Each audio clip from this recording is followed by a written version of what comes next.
तो आज हम लोग शुरू करने जा रहे हैं क्लास 9 के फिजिक्स का दूसरा चैप्टर जिसका नाम है force and laws of motion.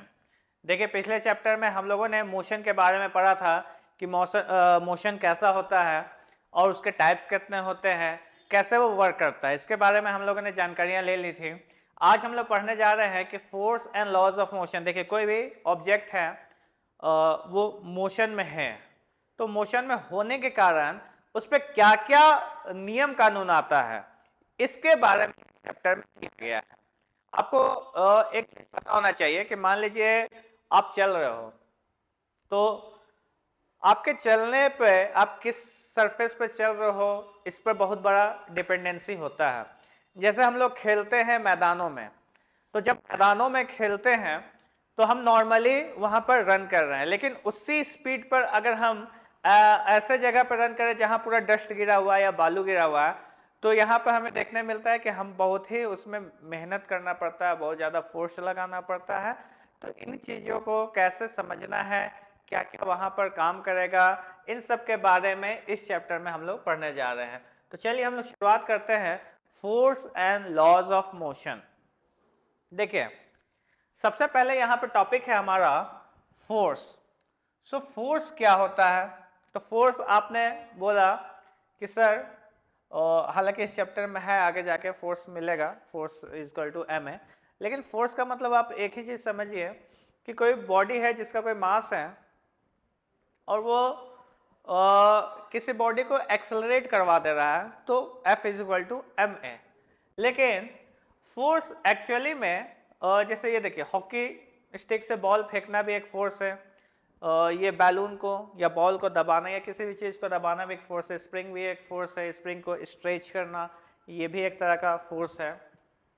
लेकिन फोर्स हमेशा दो तरह के होते हैं, एक बैलेंस फोर्स, एक अनबैलेंस फोर्स। बैलेंस फोर्स क्या है पहले उसके बारे में जान लेते हैं। बैलेंस फोर्स जहां पर हमारा नेट फोर्स जीरो हो, जहां पर हमारा नेट फोर्स जीरो हो वो बैलेंस फोर्स है। और अनबैलेंस फोर्स जहां पे हमारा नेट फोर्स जीरो ना हो, जीरो के बराबर ना हो, उसको अनबैलेंस फोर्स कहते हैं। अब ये नेट फोर्स क्या होगा उसके बारे में जानिए। जैसे मान लीजिए कोई एक बॉक्स है, डब्बा है, बक्सा है, कुछ भी है, उस पर किसी ने फोर्स लगाया, ठीक है। तो जैसे ही फोर्स लगाया तो बॉडी जो है, जो भी बॉडी है या बक्सा है, वो कुछ दूर मूव किया। उसके मूव करने से क्या हो गया कि ये फोर्स अनबैलेंस हो गया। बैलेंस फोर्स क्या हो कि इधर से अगर फोर्स लग रहा है और इधर से भी सेम मैग्नीट्यूड का फोर्स लगे, जिससे कारण दोनों तरफ से फोर्स तो लगे लेकिन ऑब्जेक्ट ना इधर जाए ना इधर जाए, तो उसको कहा जाता है बैलेंस फोर्स। अनबैलेंस फोर्स कि आपने फोर्स लगाया और बॉडी इधर उधर मूव कर गया, तो वो एक अनबैलेंस फोर्स के कैटेगरी में आता है, ठीक है। सो फोर्स लगाने पे देखिए ये यहाँ पे आपको दिया हुआ है कि जब ये फोर्स लगा रहा है ये बॉडी उधर मूव कर जा रहा है, मूव करने के कारण ये हमारा एक कहलाएगा अनबैलेंस फोर्स। तो एक चीज समझिए कि जैसे बक्सा दिखाया गया अभी आपको और बोला गया कि मूव किए, तो भैया वो चला गया। क्या बक्सा खुद से गया? नहीं ना। या कोई भी ऑब्जेक्ट खुद से जाता है क्या? नहीं, कोई भी ऑब्जेक्ट खुद से कहीं नहीं जा रहा है। या कोई ऑब्जेक्ट खुद से कहीं जा रहा है तो कहीं वो रुकता नहीं है खुद से। जैसे मान लीजिए साइकिल आप चला रहे हो, साइकिल से आप कहीं जा रहे हो, साइकिल जा रहा है, जब तक उस पर ब्रेक नहीं लगाओगे वो क्या होगा, वो रुकेगा ही नहीं। तो ऐसे में क्या हो जाता है कि फर्स्ट नियम आता है मोशन का, और ऑब्वियस सी बात है ये तीनों ही नियम हमें सर आइजैक न्यूटन के द्वारा दिया गया है। So our first law of motion is that every body या every object is continue to be in the motion और rest until or unless an external force applied on it, ठीक है। इसका मतलब है कि अगर कोई बॉडी रेस्ट पे है तो वो रेस्ट पे ही रहेगा, या मोशन में है तो मोशन में ही रहेगा। कब तक? जब तक कि कोई एक एक्स्ट्रा फोर्स उस पर नहीं लग रहा है। एवरी ऑब्जेक्ट या every body is continue to be in motion और in rest until or unless an external force applied on it. कोई भी एक्सटर्नल फोर्स लगे या नहीं लगे, जब तक नहीं लगेगा तो चाहे आगे पीछे कहीं से भी, जब तक कि कोई फोर्स नहीं लगेगा वो बॉडी ना रुकेगा अगर चल रहा है तो, और अगर रुका हुआ है तो रुका ही रह जाएगा, वो चलेगा नहीं। ठीक है, आपको यहाँ पे एक एग्जांपल दिया गया है कि कोई बॉल है, ये बॉल क्या किया, बॉल यहाँ से नीचे गया, कुछ दूर मूव किया, फिर वो ऊपर चढ़ गया, फिर वो नीचे आएगा, इधर जाएगा। यहाँ पे क्या हुआ कि जो स्लैंट हाइट है ये फोर्स का काम कर रहा है। ठीक है, बॉल फोर्स पर डिपेंड है। The downward motion, the upward motion और a marble an inclined plane on a double inclined plane, ये अलग अलग डायरेक्शन में बॉल को दिखाया गया है ये कैसे वो काम करता है।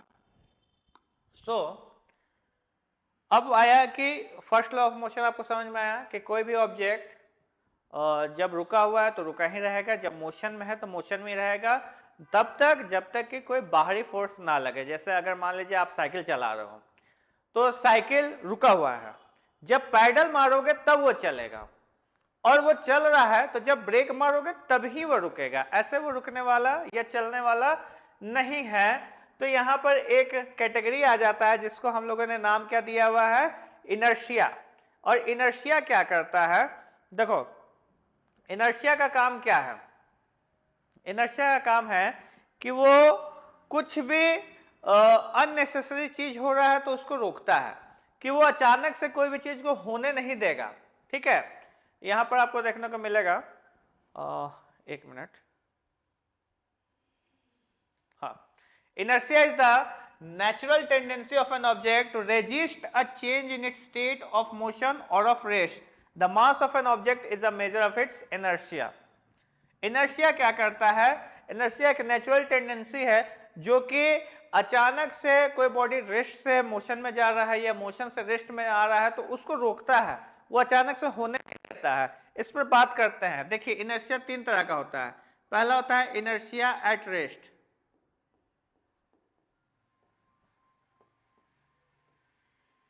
दूसरा होता है इनर्शिया एट मोशन,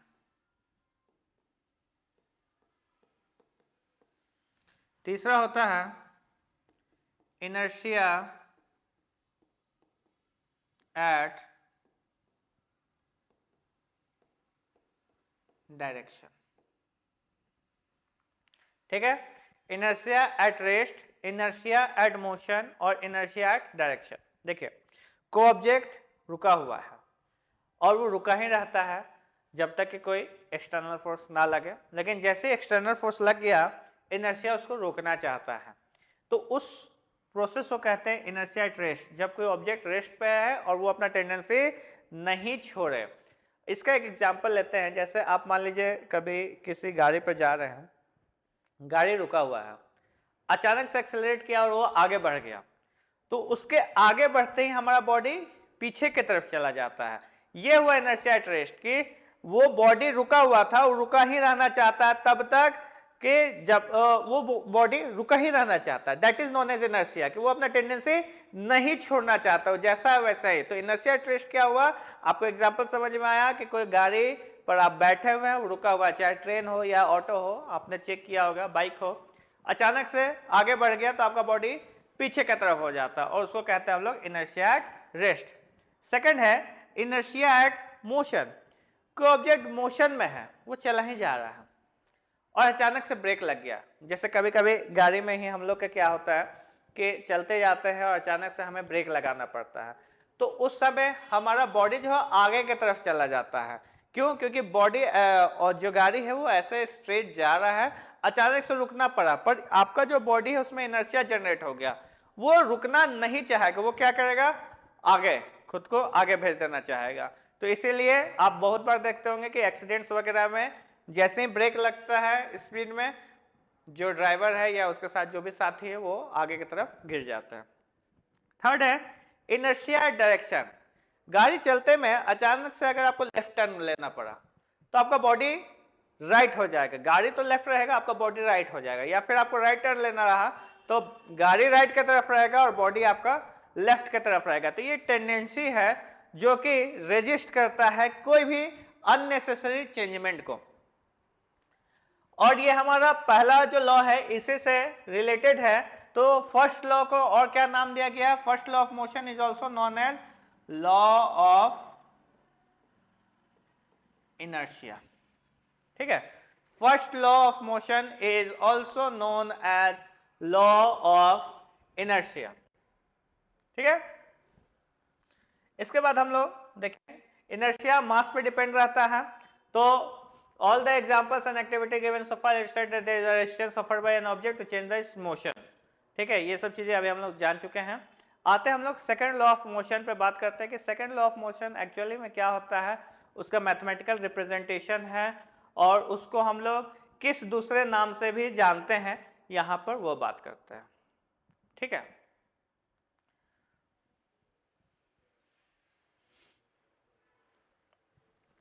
तो सेकेंड लॉ ऑफ मोशन जानने से पहले हमें एक चीज जानना होगा, मोमेंटम। एक वर्ड आता है मोमेंटम।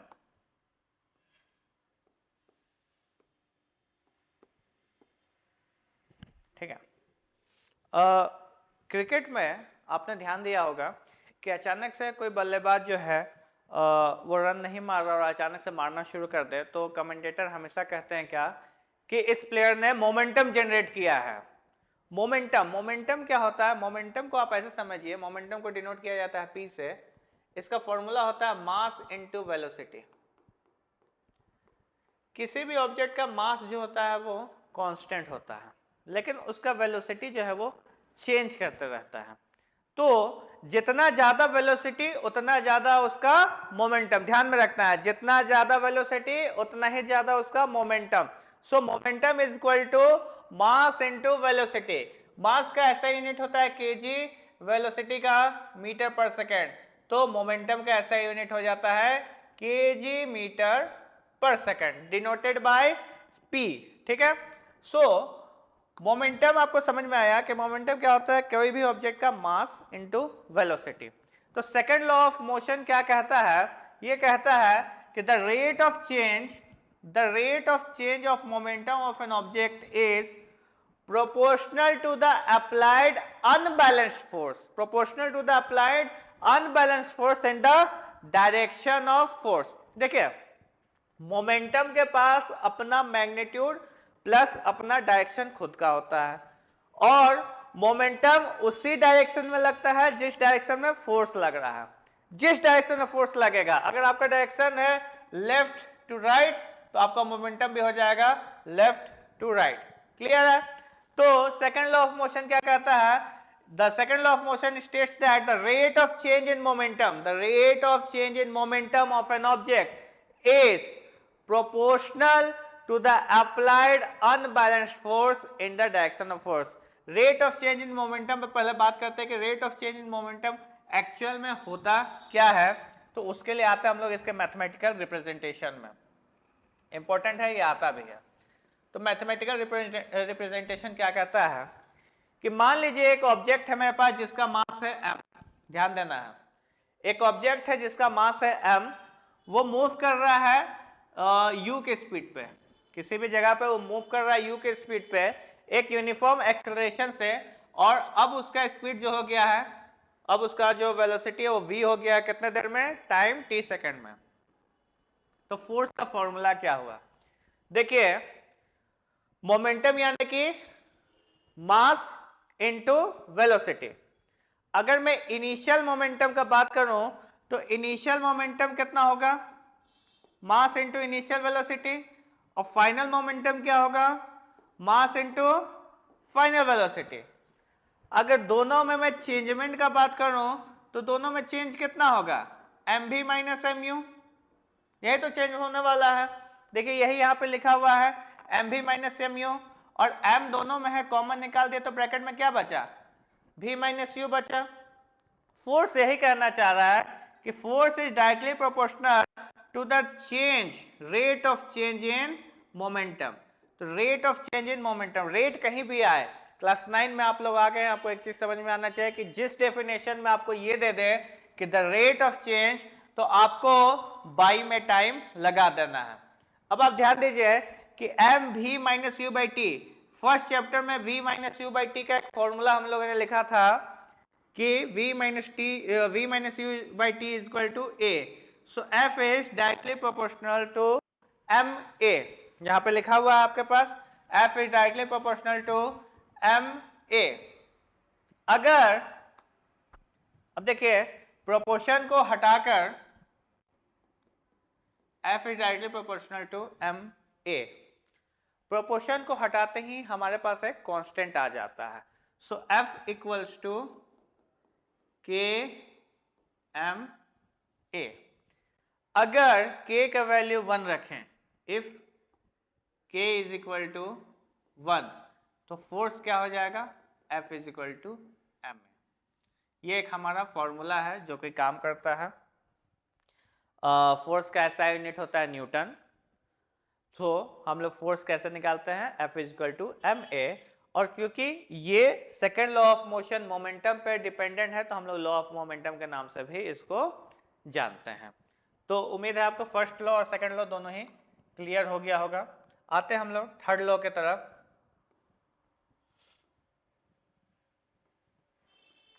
ये देखिए एक डायग्राम है, ये मोमेंटम ही बता रहा है कि मोमेंटम कैसे काम करता है।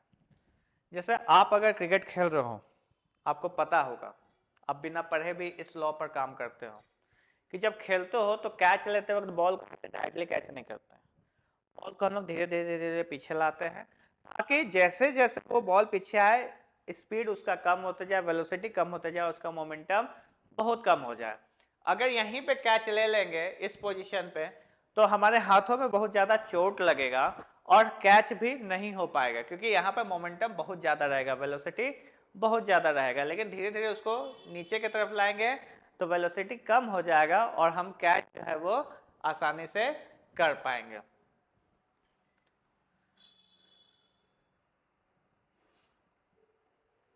Third law of motion, third law of motion के बारे में बहुत ही लोगों को अच्छे से पता है कि every action has an equal and opposite reaction. कोई भी एक्शन हो तो उसका जो रिएक्शन होता है बराबरी का होता है और अपोजिट डायरेक्शन होता है। Every action has an equal and opposite reaction. जैसे मान लीजिए आपने देखिए मैं इसी के बात करने जा रहा था, आपने गोली मारा, ठीक है, आपने बंदूक लिया, आपने गोली मारा, तो गोली मारने से क्या होगा कि आपके गोली चलाते ही गोली जो है बंदूक से बहुत ही स्पीड में आगे जाएगा। लेकिन ऐसा नहीं है कि बंदूक को कोई इससे इफेक्ट नहीं पड़ेगा, बंदूक भी पीछे की तरफ आएगा। बहुत बार आपने देखा होगा कि इसका ट्रेनिंग होता है, प्रॉपर ट्रेनिंग। अगर बंदूक ठीक से एडजस्ट नहीं किया गया रहा और आप गोली चला दिए तो आपके ये कंधे को वो तोड़ देगा, इतना फोर्स से वो पीछे आता है। सो रिकॉइल ऑफ गन हमेशा अपोजिट डायरेक्शन में होगा, कब, जब बुलेट जो है वो आगे की तरफ जाएगा, ठीक है। So every action has an equal and opposite reaction. यही हमारा इस चैप्टर में टॉपिक्स था, first law, second law and third law. यहाँ पे एक दो और एग्जांपल देख लीजिए कि अगर आपको पानी में आगे बढ़ना है तो कोई चीज़ जो है वो पीछे जाएगा, इक्वल ही जाएगा। ये हमारा चैप्टर था first law, second law, third law. क्योंकि अभी चैप्टर बहुत छोटा हो गया है, वरना कंजर्वेशन ऑफ मोमेंटम वगैरह भी चीज़ था पहले जुड़ा हुआ, जो कि अभी हटा दिया गया है सिलेबस से। सो आप लोगों के कोई भी तरह का डाउट हो या कोई भी क्वेश्चन क्वेरी हो तो आप जरूर हमारे कमेंट बॉक्स में कमेंट कर सकते हैं। Thank you.